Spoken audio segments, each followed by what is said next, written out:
Imagine you're 30,000 feet in the air, surrounded by luxury, sipping champagne in a first-class suite that costs more than most people's monthly rent. You've earned this moment. Every late night, every sacrifice, every battle fought to climb to the top. Now imagine a stranger, dripping with entitlement, demands you give up your seat because they think they deserve it more. Not because of a ticket, not because of a rule, but because of who they think you are or aren't. What would you do? Would you fight? Would you walk away? Or would you do something so unexpected, so powerful, that it changes the game forever? This is the story of one man who faced that exact moment on a flight that became a global sensation. A single seat sparked a war, a betrayal exposed a rotten system, and a quiet act of defiance rewrote the rules of an entire industry. But here's the kicker. The man they tried to push aside wasn't just a passenger. He held a secret that would bring an airline to its knees. Stay with us, because this tale of karma, courage, and transformation will leave you speechless, and you won't believe what happens next. The cabin of Celestial Airways flagship A380, Flight 917 from New York to Geneva, was a floating palace. Its first-class section, with only 10 suites, was a sanctuary of cream leather, ebony wood, and ambient lighting that whispered wealth. The air carried a faint scent of jasmine, and the soft hum of the engines was a lullaby for the elite. In Suite 1, sat Marcus Everett, a 44-year-old tech visionary whose presence seemed to command the very space around him. His tailored navy suit, open-collared shirt, and understated watch spoke of a man who didn't need to flaunt his power. It radiated from him naturally. His dark skin glowed under the cabin's soft light, and his eyes, sharp and calculating, scanned a tablet displaying a 3D model of a revolutionary clean energy grid. Marcus was the founder of Horizon Technologies, a company that had redefined energy storage and was on the verge of a $1.2 billion merger with Swiss giant Belair Systems. This flight was more than a transatlantic journey. It was the final step toward a deal that would cement his legacy and reshape the global energy landscape. He'd chosen Celestial Airways for its reputation as the pinnacle of luxury and service, a seamless cocoon to prepare for the high-stakes negotiations awaiting him in Geneva. But as the pre-departure champagne, a 2010 Krug, arrived, a shadow loomed over his tranquility. A voice, sharp and aristocratic, sliced through the cabin's serenity. "Excuse me, you're in my seat." Marcus looked up to see a man in his early 60s, pale and wiry, with thinning silver hair and a bespoke tweed blazer that screamed old-world privilege. This was Reginald Hawthorne, a hedge fund magnate whose name was synonymous with Wall Street's untouchable elite. His gold cufflinks glinted as he pointed at the seat number above Marcus's head, his lips curling into a smirk that assumed compliance. "I'm afraid there's no mistake," Marcus said, his voice a smooth baritone, calm but unyielding. He held up his phone, the digital boarding pass glowing. "Everett, Marcus, seat 1A. This is my seat." Hawthorne's smirk faltered, replaced by a flash of irritation. "That's impossible," he snapped, his accent dripping with Ivy League polish. "I always have 1A. My secretary books it months in advance. You must have been reassigned." Marcus didn't flinch. "My boarding pass is clear. I suggest you check with the crew." The exchange was brief, but it crackled with tension, drawing the eyes of other passengers. Titans of industry, media moguls, and a retired diplomat, all watching from their plush suites. The air shifted, and the stage was set for a confrontation that would unravel far more than a seating dispute.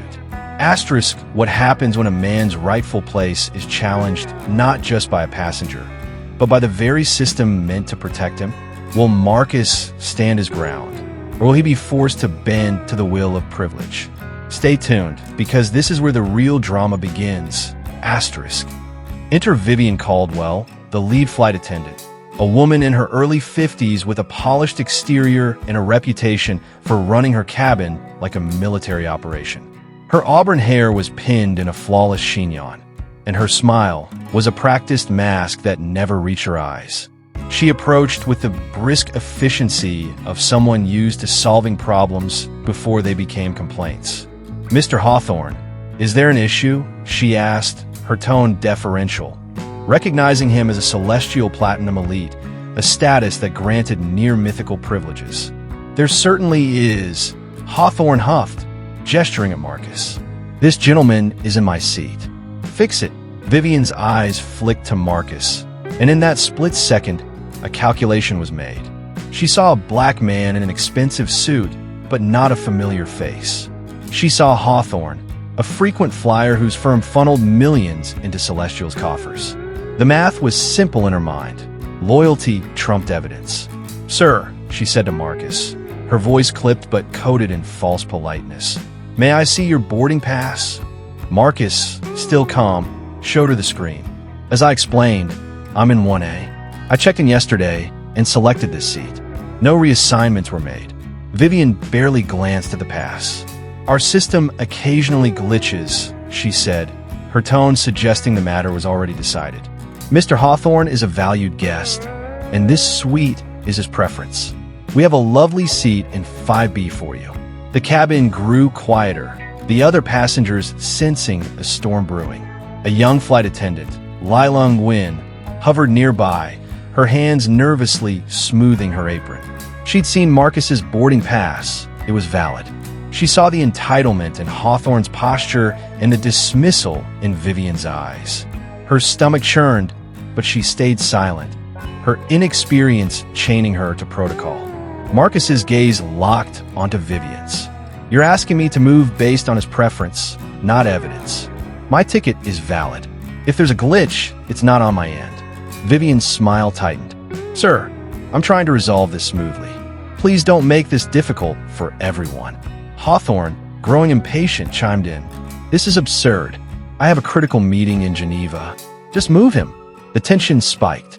Marcus leaned back slightly, his calm demeanor now edged with something colder, more resolute. "I'm not moving," he said, his voice low but carrying the weight of a gavel. "I paid for this seat. I'm staying." The cabin was now a pressure cooker. Passengers exchanged glances, some uncomfortable, others intrigued. A woman in 2B, tech entrepreneur Elena Vasquez, lowered her tablet, her eyes narrowing at the injustice unfolding. The retired diplomat in 4A whispered to his companion, "This is about to get ugly." Vivian's patience snapped. "Sir, you're delaying this flight. If you don't comply, I'll have to involve the captain." Marcus's eyes didn't waver. "Then get the captain. Will the captain see through the bias? Or will he side with his crew and a privileged passenger?" Marcus is standing firm, but the stakes are about to skyrocket. "Don't move. This is where everything changes." Captain Edward Langston emerged from the cockpit, a towering figure in his mid-50s with a weathered face and a voice that commanded instant respect.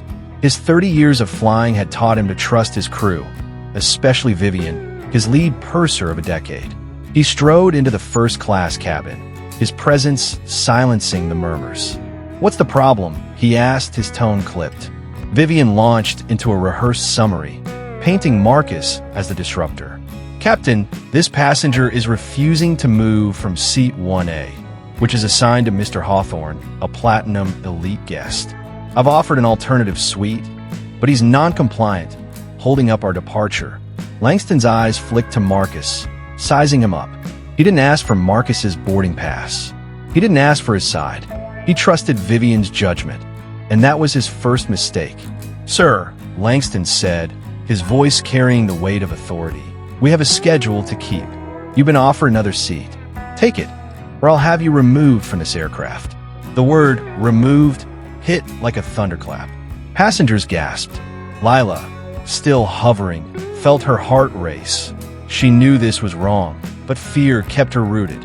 Marcus looked at Langston, then at Vivian, and finally at Hawthorne, whose smug grin was now a full-blown smirk. The cabin waited for Marcus to explode, to argue, to lose the composure that had held firm. But Marcus didn't break. Instead, a chilling calm settled over him, like a storm gathering strength. He stood, slowly gathering his belongings, his tablet, his briefcase, his champagne glass, which he set down with deliberate care. "You're right, Captain," he said, his voice eerily serene. "It's my choice." Hawthorne moved to claim a seat, but Marcus didn't head toward 5B. He turned toward the jet bridge, pausing at the threshold. "I find the service on this flight unacceptable," he said, his words slicing through the cabin. "I'm choosing to deplane." And with that, he walked out. Hawthorne barked a laugh, settling into 1A with a flourish. Vivian exhaled, her authority restored. Langston returned to the cockpit, satisfied the issue was resolved. But Lila, watching Marcus's retreating figure, saw something in his eyes, a resolve that sent a shiver down her spine. Marcus Everett just walked off the plane, but did he just walk away from the fight? Or is he about to unleash a storm that will shake the foundations of Celestial Airways? You won't believe who he calls next. Stay with us. On the jet bridge, Marcus pulled out his phone and scrolled to a contact labeled Lord Alistair Vaughn, Chairman, Celestial Global. He pressed call. "Alistair," he said, his voice steady as he watched the A380 through the terminal window. "It's Marcus Everett. We have a situation on Flight 917 at JFK. The crew needs to be addressed. Ground the flight. Now." Inside the A380, the crew resumed their duties, oblivious to the earthquake about to hit. Hawthorne sipped his champagne, smug in his victory. Vivian barked orders, her confidence restored. Lila, however, couldn't shake the unease gnawing at her. She'd seen Marcus's boarding pass. She'd seen the truth. And now, she felt complicit in a wrong she hadn't stopped. 5 minutes later, the captain's voice crackled over the intercom, sharp and panicked. "Vivian, flight deck now." Vivian hurried to the cockpit, her bravado fading. Langston sat rigid, his face pale, the first officer staring at his console in shock. "What's wrong?" Vivian asked, her voice trembling. Langston turned to her, his eyes wide with dread. "I just got a call from London. From Lord Vaughn himself." He swallowed hard. "He asked me to describe the passenger we removed from 1A. I did, and then he told me." Langston's voice broke. "He said we just forced the owner of Celestial Airways off his own plane." Vivian's knees buckled. "Owner? That's impossible.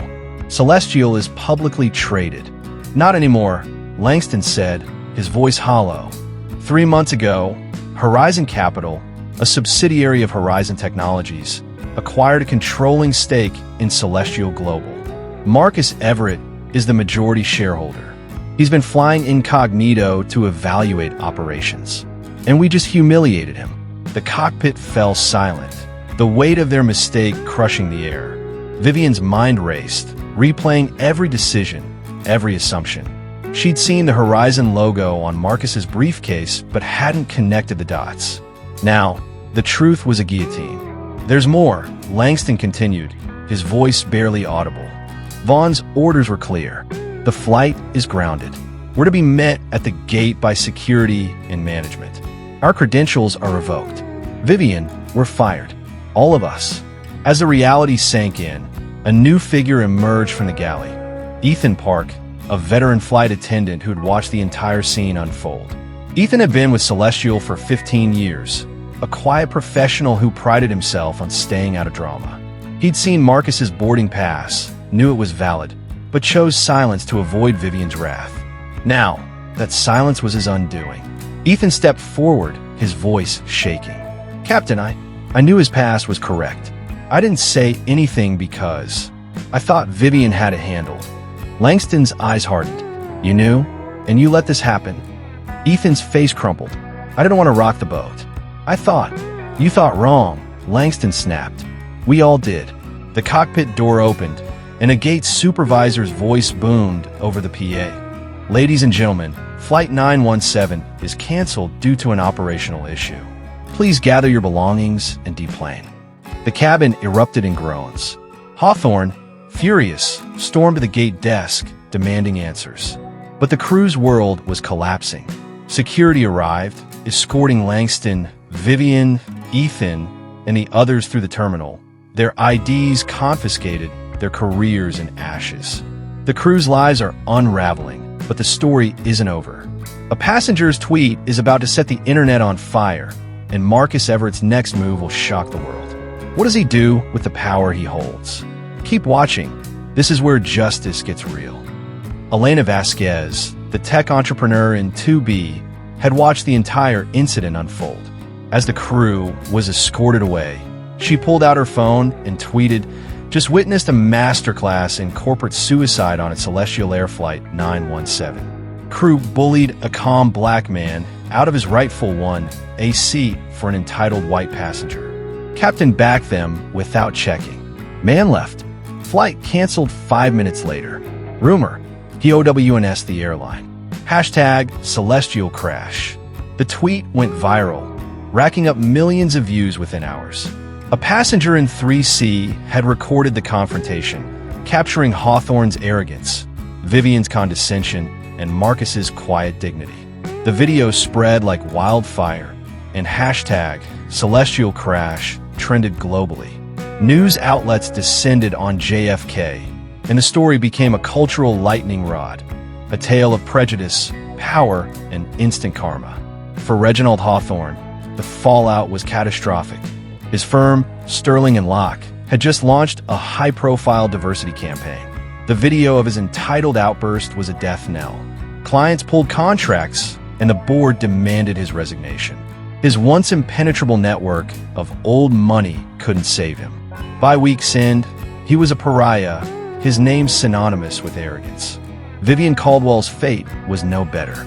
Her name became the face of the scandal, amplified by her ill-advised interview with a news blog where she doubled down, claiming she'd followed protocol.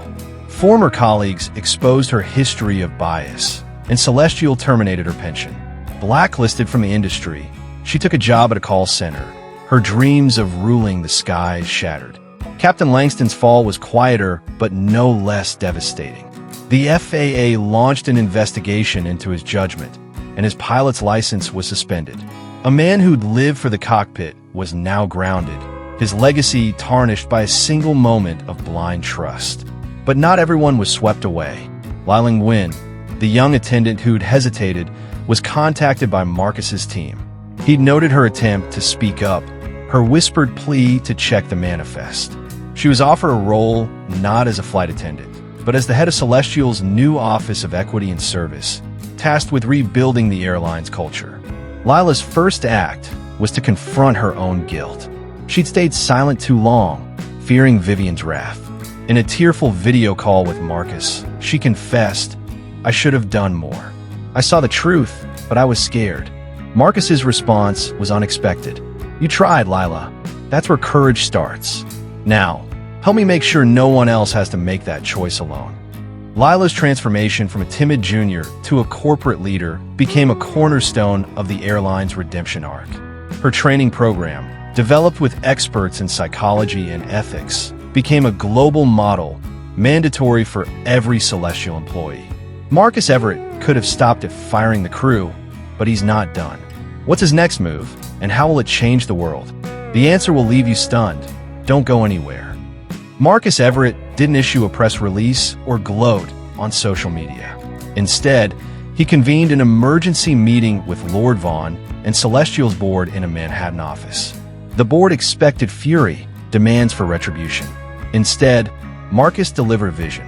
"What happened on Flight 917 wasn't a fluke," he said, his voice steady but searing. "It was a symptom of a culture that values status over humanity. Vivian and Langston weren't rogue. They were products of a system we allowed to fester. Firing them isn't enough. We need to rebuild." His plan was audacious. 1. Abolish elite tiers. The Platinum Elite program was scrapped. Every passenger, from economy to first class, gets the same respect, Marcus declared. A ticket isn't a status symbol, it's a promise. 2. The Office of Equity and Service. Led by Lila, this independent body would oversee all customer interactions, with the power to enforce accountability. 3. Passenger reparations. Flight 917's passengers received full refunds, $10,000 travel vouchers, and personal apologies signed by Marcus. 4. The Horizon Foundation, a $150 million endowment to fund scholarships and grants for marginalized communities, turning a moment of shame into a legacy of opportunity. 5. A new identity. Celestial Airways would be rebranded as Aurora Airlines, symbolizing renewal and equality. The gaudy first-class suites were redesigned for understated comfort, accessible to all who paid for them. The board was stunned. They'd expected vengeance. They got a revolution. The press release, penned by Marcus, was a masterclass in accountability. No excuses, just action. The public's response was electric. Hashtag Celestial Crash became hashtag Auroraizing, and analysts hailed Marcus as a visionary. Aurora's stock rebounded, and bookings soared as passengers embraced the new ethos. 18 months later, Aurora Airlines was thriving, its on-time performance unmatched, its customer satisfaction scores industry-leading. But for Ethan Park, the silent accomplice, life was a grind. Fired from Celestial, he now worked as a baggage handler at a small Chicago airport, haunted by his inaction on Flight 917. One snowy evening, an Aurora, a 321 bound for Seattle, faced a delay due to a faulty fuel pump. A passenger, a tech bro in a flashy suit, berated the gate agent, echoing Hawthorne's arrogance. Ethan watched, his old instincts urging silence. But then he saw the Aurora logo, a rising sun, and remembered Lila's transformation. He stepped forward, addressing the passenger calmly. "Sir, I used to fly with Celestial. I know delays are brutal, but the crew's working on it. The fuel pump's being replaced, and you'll be airborne in 20 minutes. Let's get you back on board." The passenger, defused by Ethan's empathy, boarded quietly.